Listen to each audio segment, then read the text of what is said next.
Hi, I'm Dustin Mason from Performance Lexus in St. Catharines. As you know, the RX 350 has been a huge car for us in the Lexus world and the Lexus lineup, and I wanted to put together a quick compilation of all of my favorite moments over the last year with the new RX. So grab some popcorn, sit back and relax, and let me know in the comments what you think.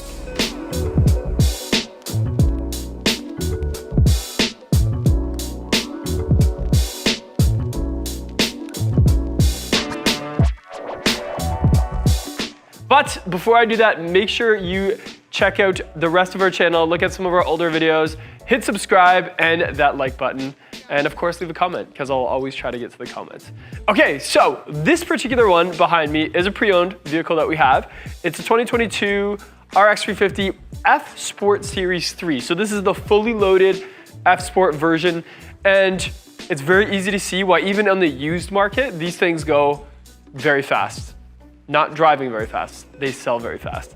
So taking a look at that front grille, we have our massive F Sport spindle grille. Now when this grille came out in 2016, a lot of people were up in arms about it. Some people loved it, some people hated it, but you could always get it with the luxury front grille or the executive front grille where it's a little bit less aggressive than this.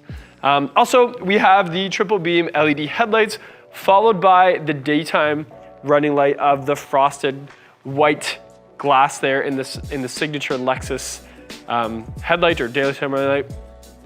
Under that we have a headlight washer, some F Sport venting to the sides of that bumper to keep it looking really sporty and aggressive.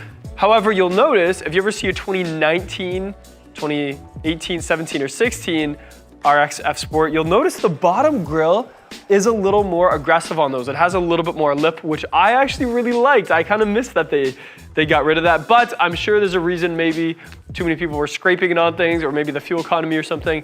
But this new one still has a little gray, light gray diffuser down there. It is kind of a matte plastic color. Also, that dark chrome matches so nicely. I like the smoked out chrome look. Sometimes it can be hard to keep clean because it does show watermarks a little bit more than a bright chrome, but I still absolutely love it. Also, you'll notice there is some really sharp lines coming up that hood, and it kind of lines up perfectly to the grille there, and again, just really ties in that front end.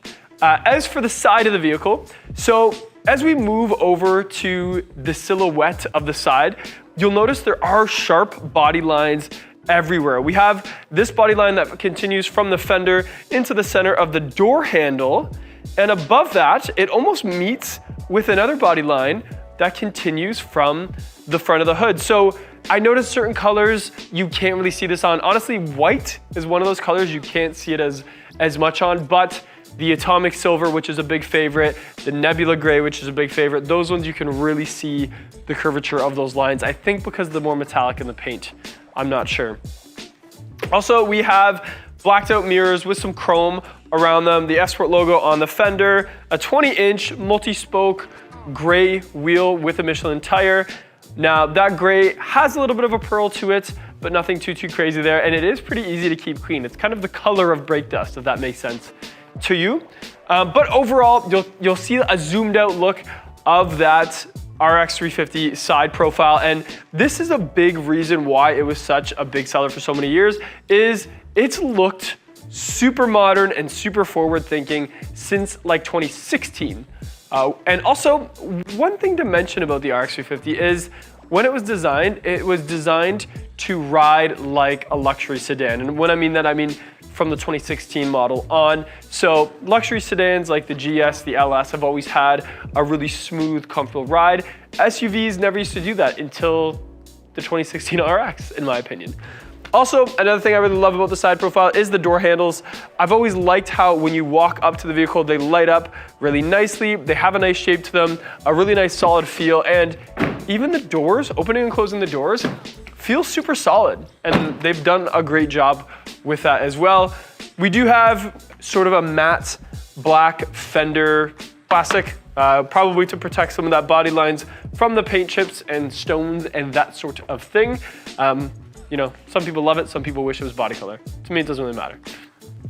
Okay, looking at the rear, So the rear of the RX, there are a few really nice details that you'll realize not every luxury vehicle has. One of them is that the wiper is hidden up under this little visor here. So some people have said in the past that that's for Canadian winters.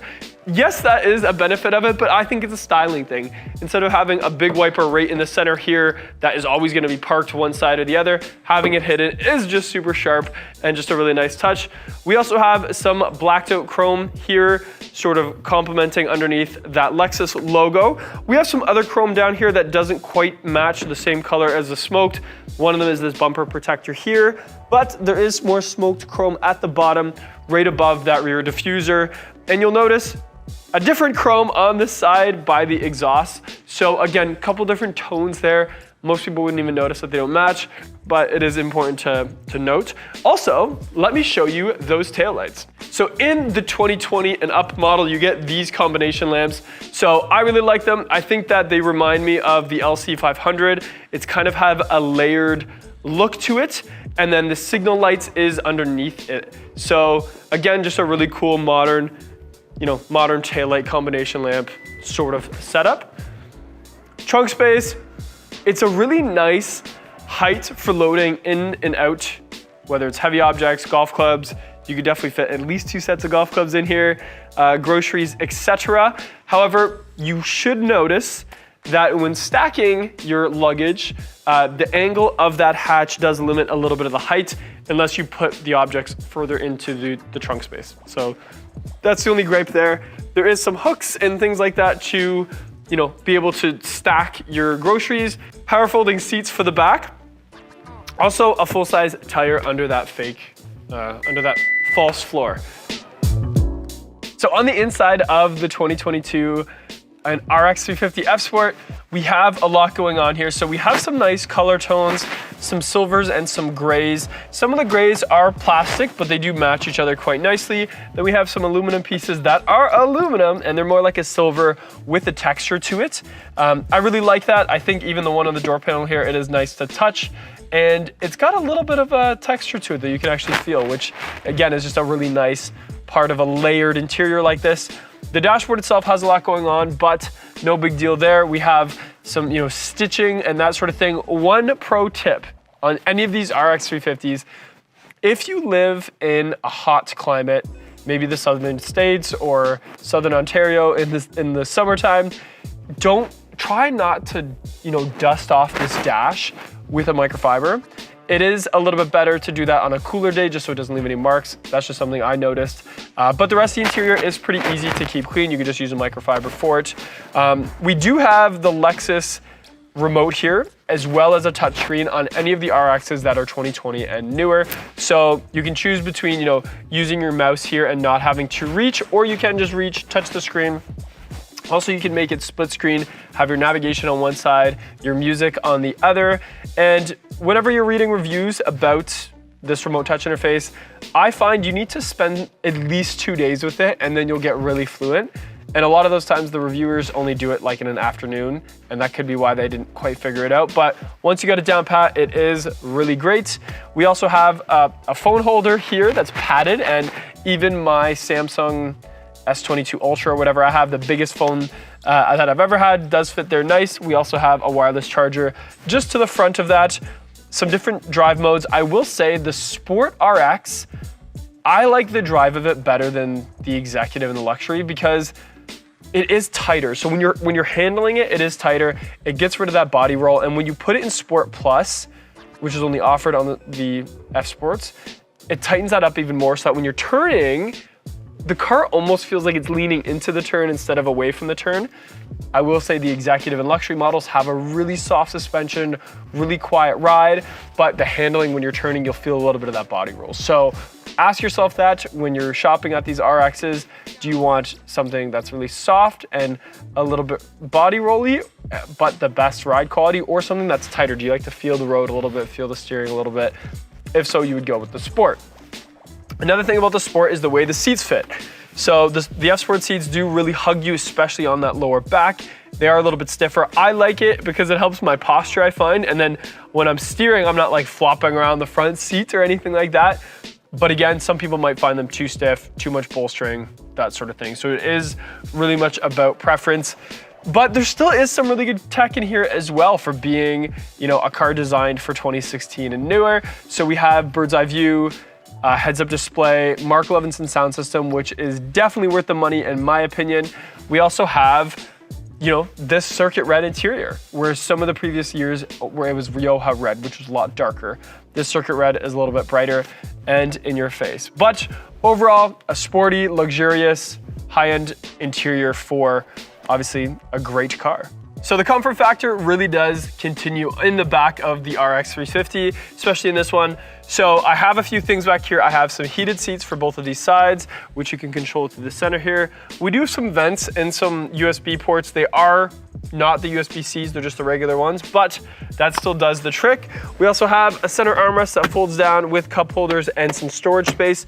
But the size itself is what's really great, especially with that panel roof. I'm pretty comfortable back here. I could have 2 more people, no problem. I'm 6'1". I have lots of room in front of me, lots of room above me.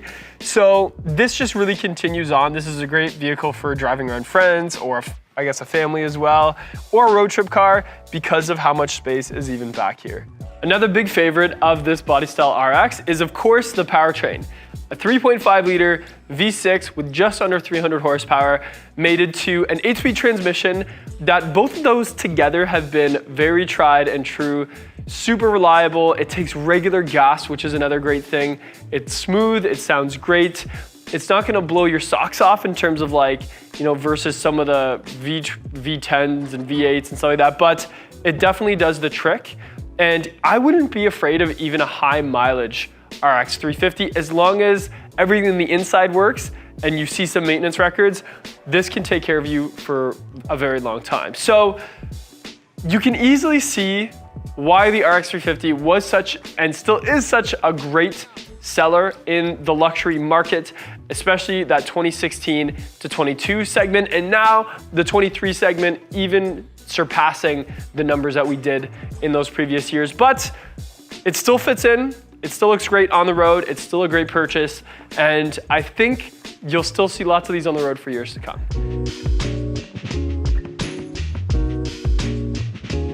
This is the new NX 350 and compared to the all-new redesigned RX 350. Both of these vehicles share a very similar powertrain, but have very big personality differences. First, I'm going to show you the NX and then we're going to go over the RX. Starting with the styling of the NX, this particular one is the F-Sport model, which gives us this gorgeous front aggressive spindle grille along with the triple beam LED headlights with the Lexus signature daytime running light above the headlight. Some other features of the NX in the F-Sport model are the fact that there's actual usable vents on the sides of the bumpers that create some cooling for the brakes and the tires, and also we still have our headlight washers, which is really nice. Moving to the side, we see some big differences as well. We have blacked out rims to match the blacked out mirrors. We have color matched fenders, which is new for the new body style. But when you look at the side profile of the NX, you can tell that it doesn't really flow down, it actually opens up. So it's a little bit more of like a hatchback rather than a sloping saloon. The NX was our first vehicle in the new lineup to have the brand new Lexus emblem. Instead of having the little circle with the L in it, we now have it spelt out.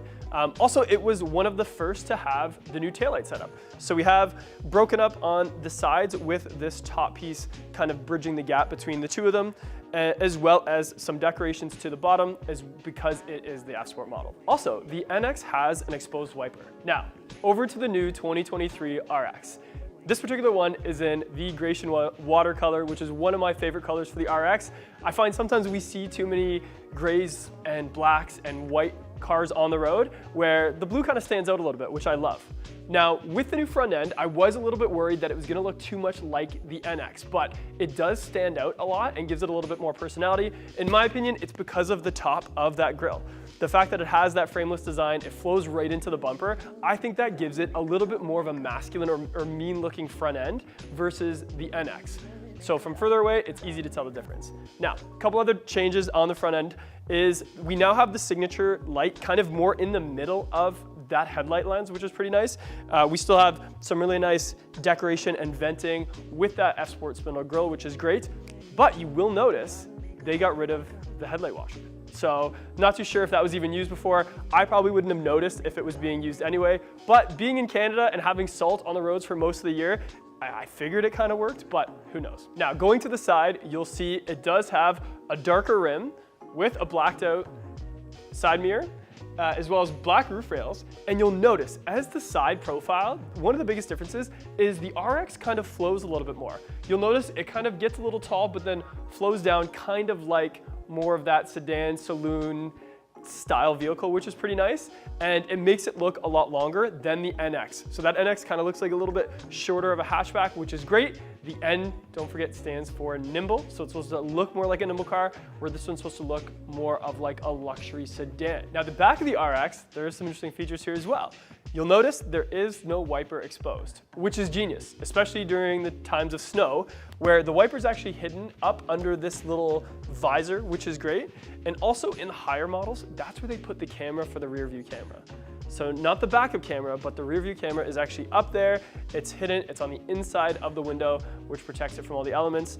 Also, the rear taillight is a little bit different of an iteration. It's more one piece. So you can see it kind of flow from one side to the other without many breaks in it, except for obviously where the actual hatch is. And then at the side of it, it has a little bit of like a fadeaway to it, which just adds a little bit more decoration, differentiates it a little bit as well. And I would say looking at it from the angle of the back or maybe the side and back profile, that's where the RX stands out the most. So on paper, the new RX and the NX have a lot of similarities, but they both have very different personalities. And a big part of that is on the inside. So sitting in the new NX, the layout is pretty similar to the RX, but there are some big differences. One of them is just how compact it feels, which a lot of people like. Don't forget, when the NX first came out, it was more based on the IS platform, where they wanted everything to feel sporty, feel a little bit more compact, and that's exactly what they did. It still feels like a cockpit. We have some beautiful decoration on the doors. Everything's kind of in your eyesight, and you still have the ability to just within reach, switch different drive modes and things like that. Now, they still went with a very minimalistic and with a very visually appealing layout. It's simplistic, it's not overwhelming, and it feels like everything is right there sort of hugging you. Now, it is important to mention, this one is the Sport Series 1, so it has a little bit smaller of a screen, but the new Sport seats are absolutely amazing. If you ever sat in an older NX, like a 2015 or 2016, and you didn't like the Sport seats, I'm telling you, they've come a long way, and it might be worth checking out. So when comparing the NX to the RX, the biggest difference in the inside is definitely the back seat. I'm 6'1", and I had the front seat set up for someone who's also 6'1", and I definitely fit. My legs fit, my head fits, I have room. However, if I had to sit back here with two other big guys, for instance, it would feel a little bit cramped, but it's kind of supposed to. This is the compact luxury SUV in our lineup, so it didn't need to be super spacious back here, and that kind of helped it with its compact, sporty personality, where if they made it too big, there wouldn't be a big enough difference. But for two people, for instance, there's still lots of comfort. We can put the armrest down, there's some cup holders there. We have some different charging ports towards the bottom, two USBs, and just a regular 12-volt outlet. So it would definitely be totally fine for two people, and especially even around town. So what about cargo space? Even though it is more of a compact SUV, there still is lots of room. And now with the new redesign, that hatch opens a lot quicker. But does it pass the golf club test? Let's see. Okay, maybe not exactly on a driver, but if you go on an angle, there is a cavity on each side. You could definitely fit at least 2 golf bags, maybe one of those pull carts, but you'd probably have to fold down one of the seats, so don't have a bunch of people with you. But if it's 2 people going golfing, you could at least fit all your gear and it should be no problem. So just like the NX, we're gonna see if the RX passes the golf club test. Now I should say that if it was up to me, I'd be trying to fit like a surfboard or something like that, but I figured more people could probably relate to a golf club. So does it fit? Still not, but when we angle it in, lots more space there. You could probably fit 3 or 4 golf bags if you had to, maybe not with carts, but you can just get one at the golf course.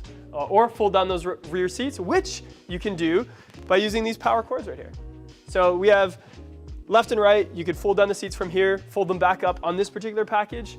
And one of my favorite features in the trunk is the fact that it has these little hooks that you can hang your groceries on.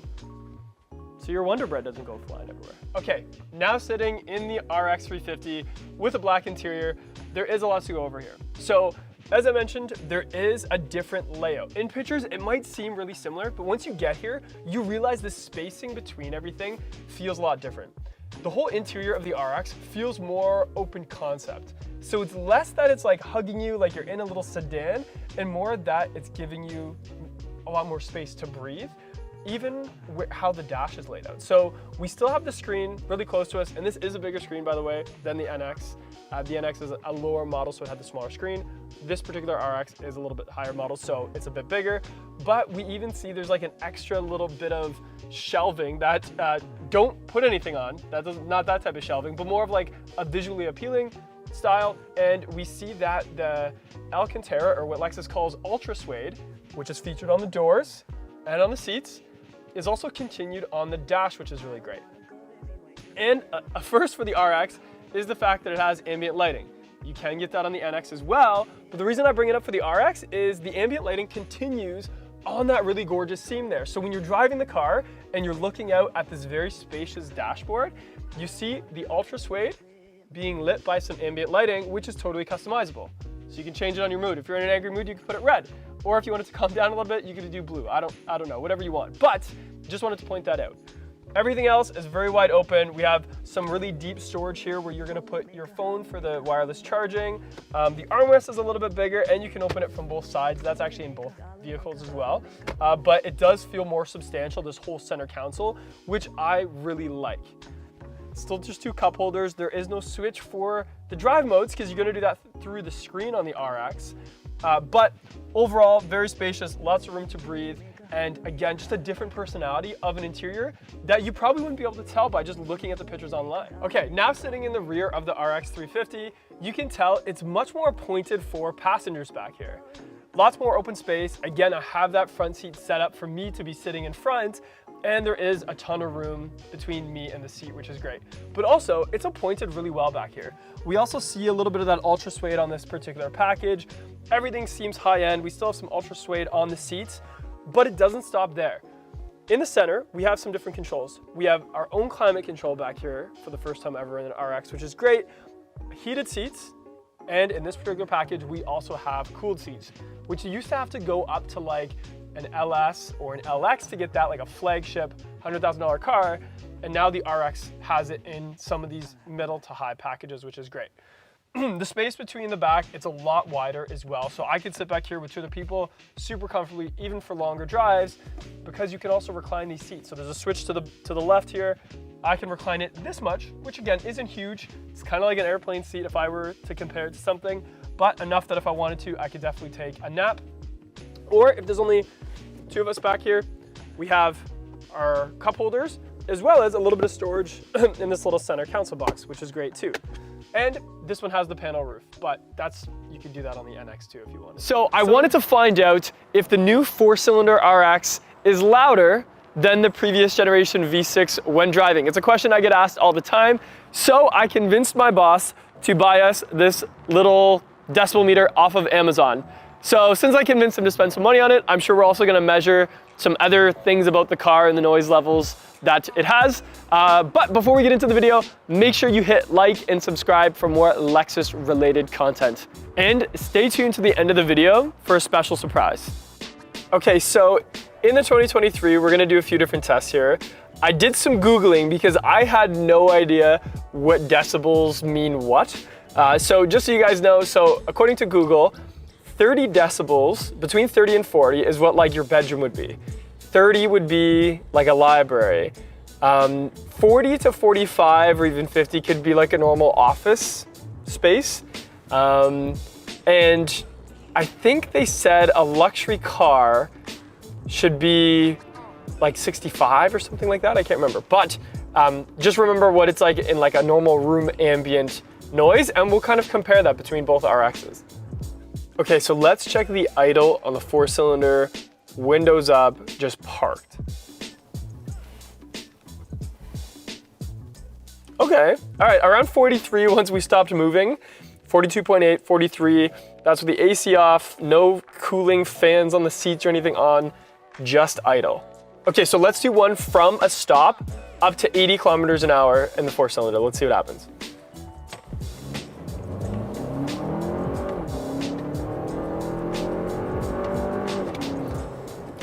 Okay. Okay, so the highest it got from 0 to 80 kilometers an hour, pedal to the floor, was 69. That's not too bad. We'll compare that. Now, I'm noticing at a cruise, the 4-cylinder is really quiet. Yeah, it's at like 54 on a cruise. I mean, the RPMs, even at like 70 kilometers an hour, is only like 1,500. So I think the big takeaway isn't gonna be how loud the cars are when cruising, at cruising speeds, because I think they're both gonna be very quiet, but more that acceleration stage where you'll really hear the 4-cylinder or the V6. I think that's gonna be the big takeaway here. Okay, so now we're in a 2020 F Sport Series RX. And I have the windows up, all the AC, everything is off. We'll start with the idle and just kind of see where our idle is. Okay. Okay, so once everything kind of settled there, it was like 45 at an idle with the V6. Okay, so the 2023 feels different, but not in a bad way. It's just the 2020 versus the 23. I don't know, they even just feel different when you drive them. It's funny. Driving them back to back is kind of cool. Okay, we're gonna do the 0 to 80 right now. So I'm just gonna go down to 0, and then we're gonna punch it to 80.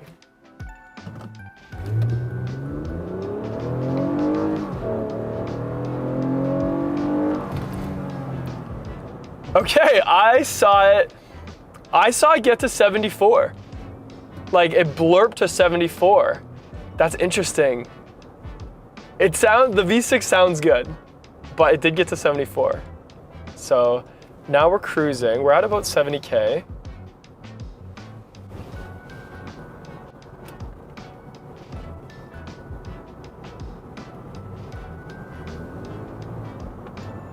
Okay, I think the average now, so while cruising at about 70K, it was like 57. When you're at speed, it doesn't really matter a whole lot. It's interesting. So this is an F Sport, so you hear a bit more intake noise. And I notice when we're at a cruise and I touch the gas at all, I do hear more of it.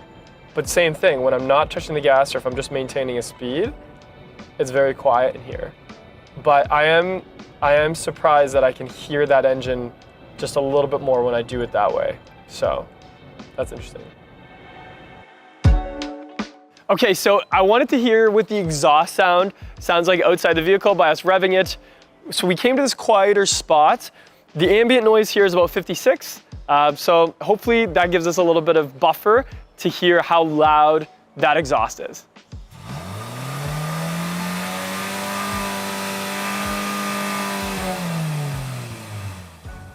Okay, so it looks like we got to about 75 decibels by me revving it to about 6,000 RPM at a standstill.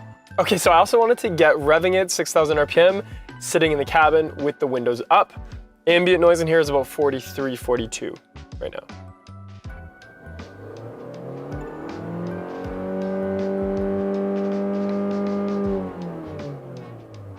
Okay, so it looks like 6,000 RPM was about 64 decibels in the cabin of the 23 RX. Okay, so let's try it revving it to 6,000 RPM from behind the 2020 RX and see what it reads.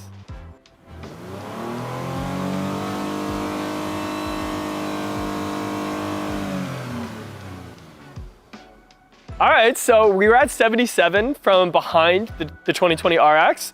Okay, so let's rev it to around 6,000 RPM while sitting in the vehicle and kind of see where the decibels read.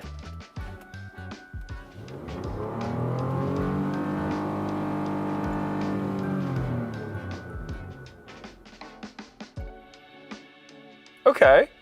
Okay, that was like between 65 and like maybe it peaked at like 67, something like that. Okay, so the verdict is in. I have all my notes here between the two vehicles. So to recap, on the 2020 V6 3.5 liter, we have the outside revving at 77 decibels, inside revving at 67, And then the inside acceleration at 80 kilometers an hour at 74 decibels. The 2023, which is the 4-cylinder turbocharged engine redesign, outside revving 75, inside revving 64, and the acceleration 69.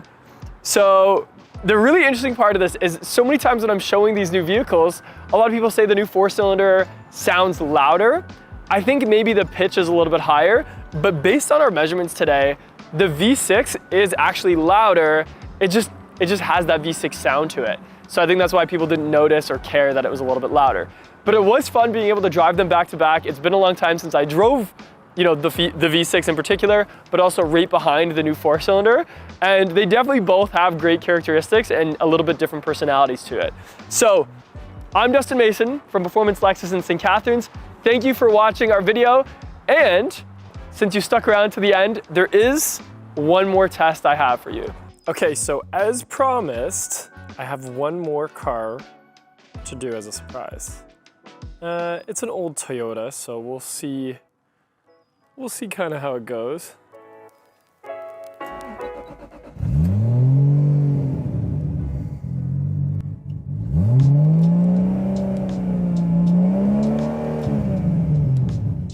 And under load, it gets to about 89. So I guess it's safe to say it's just a little bit louder than any of the other cars that we've done so far. The RX 350 went through a big lifestyle change from the year 2015 into the new 2016 model year. What Lexus wanted to do during that change is they wanted to give the RX more of a luxury sedan feel. So more of like that full-size LS or GS type feeling ride, which previous to 2016, there wasn't a lot of cars SUVs in the marketplace that could recreate that sort of comfortable ride and still have some driving characteristics. And when it was redesigned in 2016, we saw the market do a lot of interesting things. A lot of people that were in the 2015s were a little shy at first because of what a big difference it was going into this new, slightly bigger, slightly more aggressive RX 350, but it attracted a whole lot of buyers that were coming from other luxury sort of segments.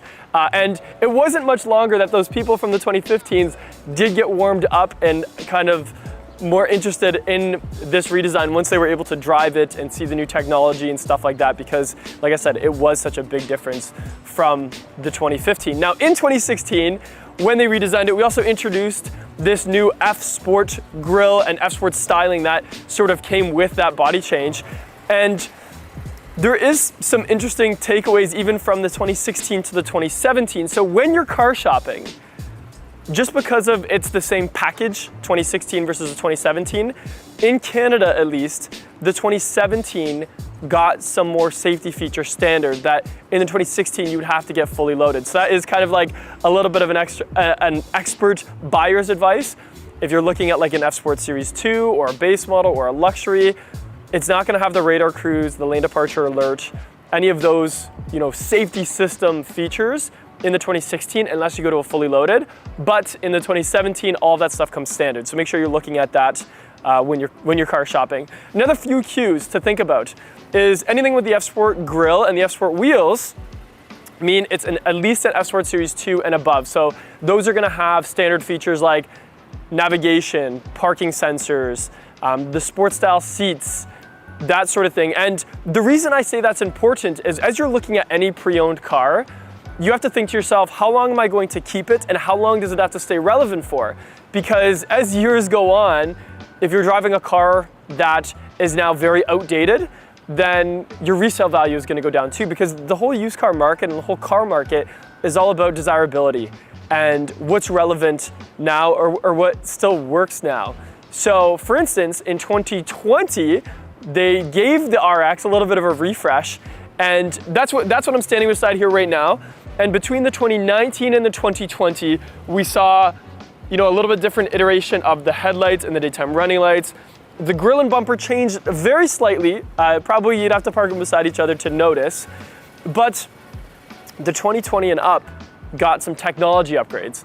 So things like the multimedia system, the remote touch interfaces, instead of the solid piece that you move around is now a touchpad in those 2020 and above. And the fact that it introduced Apple CarPlay and then later Android Auto that is one of those technologies that help future-proof it.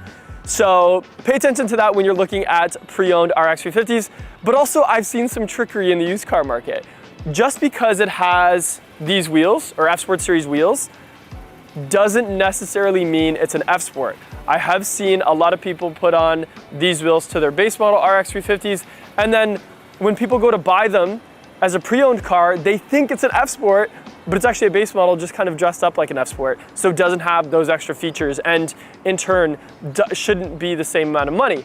And interesting enough, I've been watching the used car market on the RX 350 for a number of years now, and it was funny because even 4 or 5 years ago, in Canada, a 2017 was in, you know, the high 30s, early 40s range, and paying attention to it now, it's not that much far off.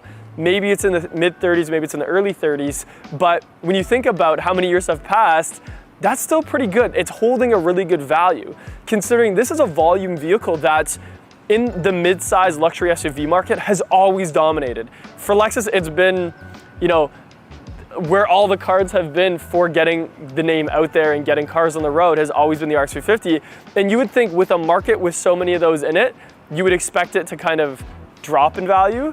But the fact of the matter is, there isn't enough of them still out there for how many buyers want them, especially in the F Sport model. Now, when you're deciding between an F Sport and an executive, so there's two lineups for these RX 350s. I call one the luxury lineup, I call the other one the F Sport lineup, and you have to ask yourself some important questions because features-wise, they're gonna be neck and neck.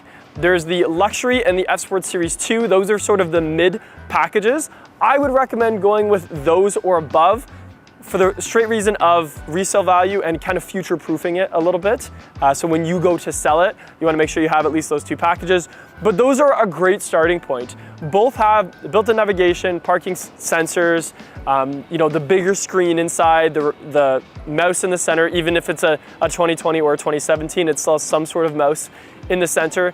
And that's where I would start. Then you have to ask yourself, okay, do I want to favor the sporty, more aggressive styling and the tighter seats and the sportier handling?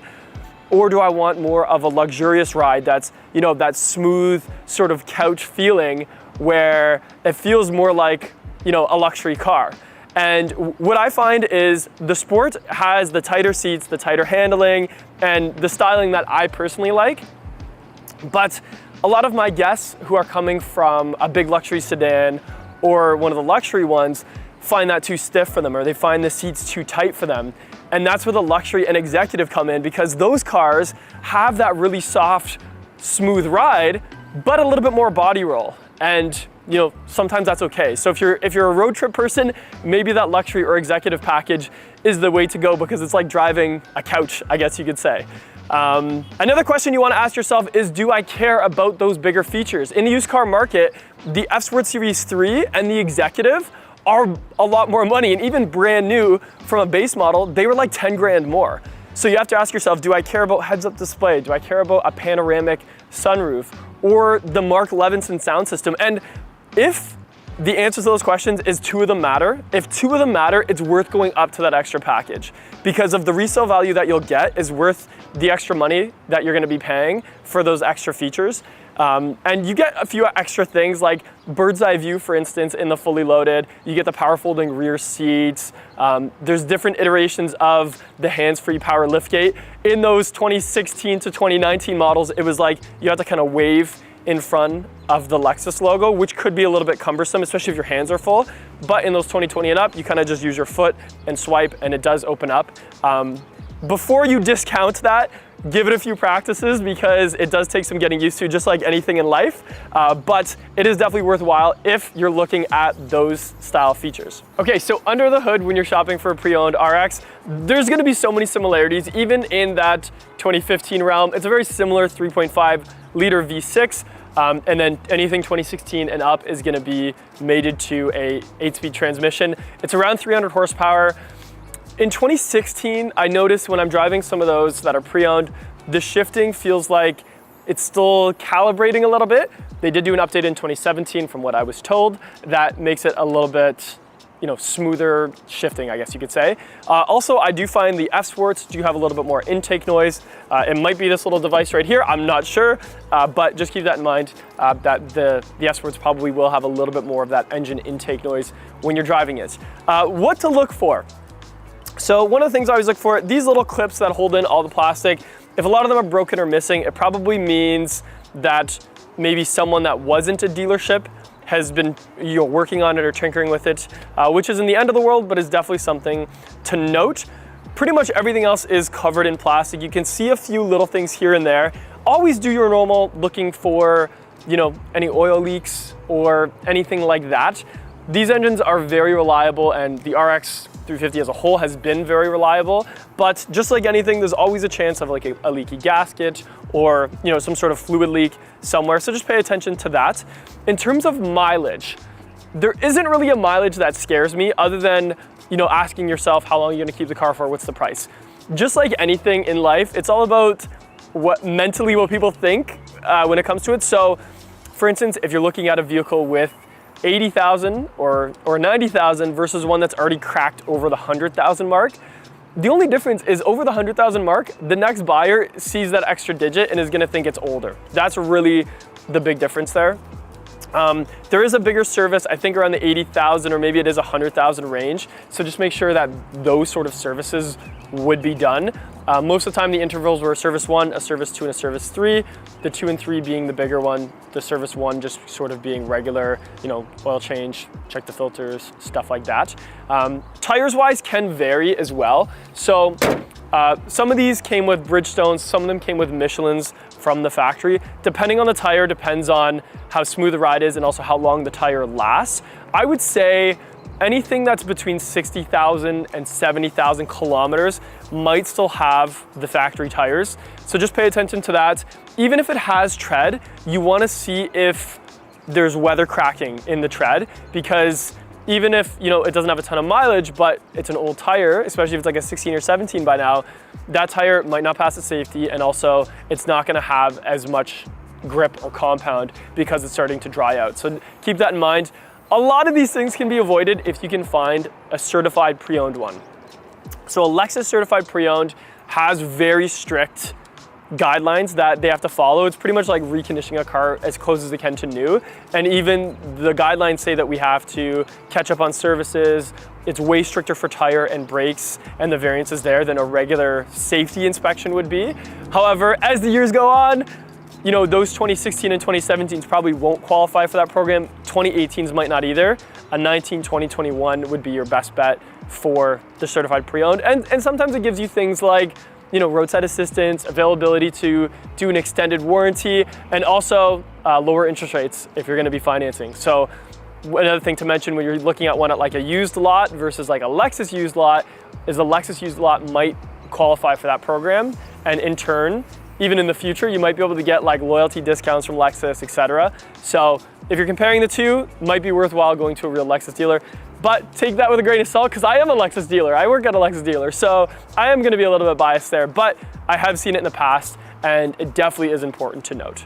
Okay, so when you're sitting in any of the pre-owned RXs that are in the marketplace right now, there are a few things to note about the interior.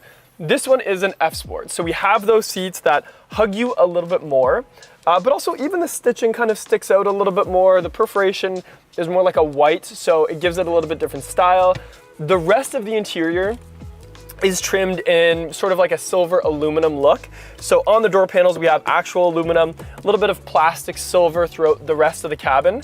And in the center here, more aluminum. If this was a luxury package or executive package, we would see this trimmed in that classic wood sort of accents that everybody has loved for luxury cars since like the early 90s. And what I mean by that is even the top of the steering wheel, the bottom of the steering wheel, the center, the door panels are all wood in those packages. That is the one thing that puts me on the fence of which one to buy, because I like the wood on the steering wheel on those other packages, just for the fact that it's slippery. And like I can kind of just like when I'm making a quick turn, I can kind of just like run my hand on it. It does hold up very well. I would say the wood seems to hold up a little bit better than the full leather, but I'm not one that is super stressed out about flaws in leather. I think it gives it a little bit of character. So even on a pre-owned steering wheel, if it's a little shiny, you can always, use a product to make it matte again. And if it does have like a little nick here or there are vendors that can repair them, and we have them here at the dealership. But it's not the end of the world to me. Even the perforation on the seats has held up very well in a lot of these cars. Now, sometimes I've seen on the armrest, maybe a divot from someone's arm, or same thing on the door panel, just from that type of wear and tear. That is a little bit harder to fix. So as you're looking at pre-owns, if you see two of them at the same price, and one of them maybe has a divot here or some damage to the door panel, those can be costly to fix. So definitely keep that in consideration when you're looking at, price or comparisons, that sort of thing. Also, obviously having the Mark Levinson sound system is absolutely amazing. The heads-up display, the panoramic sunroof, and then the screen. Now, those three features are gonna be in anything 2016, even up to 2022, 2021. But the big difference is gonna be the way the multimedia system works. In 2020 and up, it is a sharper screen, it's closer to you, and you can also touch it. Where in anything that's up to 2019, so 2016 and 2019, it's further back, it's not quite as sharp, it is the older system. And instead of this really nice mouse pad, it uses sort of the Lexus remote, where it's like this little rectangle and it's an actual physical moving thing. That's even from those previous generation ones, like the 2013 and 2015 had that as well. So it is a little bit about preference, but again, when we talk about future-proofing, this new system is a lot sharper. So if that's something that matters to you, definitely go for this one. And I think that's a big reason why the 2020s are more money than the 2019s by a bigger gap than a normal ratio. A lot of it is because of how nice that multimedia system is. Otherwise, like I said, the features are gonna be very similar between the two. There is one thing though that the luxury and the executives have, and that's on the rear door panels, there's a curtain that can come up on those packages. It's a manual curtain. It's really good if you have kids and you want to block the sun from shining on their face, especially if they're in a car seat still, where the S Sport doesn't have that. You'd have to put something else up. So just keep that in mind. Okay, so hopefully this gives you a little bit of insight into why the RX 350 has been so strong in the used car marketplace, and also some things to look for when shopping for one. Another big thing that I forgot to mention earlier is it does take regular gas in most of these years, so that's also great when you're comparing it against the competition. Let me know what you think in the comments below, what package you would get, what year, what color. This one is the Nightfall Mica, which is one of my favorites. It sort of looks black at nighttime, but then when the direct sunlight hits it, it's got a really nice navy blue. And when you're looking for a used RX, don't be too afraid of ones that have swirl marks or light scratches. The paint on this is a little bit thicker. There is a little bit extra clear coat there. So all that stuff can be buffed very easy because it is soft paint. So that never scares me. You'd be amazed what a coat of wax, a buffing, and a good detail can do for one of these cars. So thank you again for watching. I'm Dustin Mason from Performance Lexus in St. Catharines. If you like this video, let us know in the comments below if there's any other cars you're shopping for that we can do some expert reviews on and let you know kind of what we know. Thanks again, guys. Take care.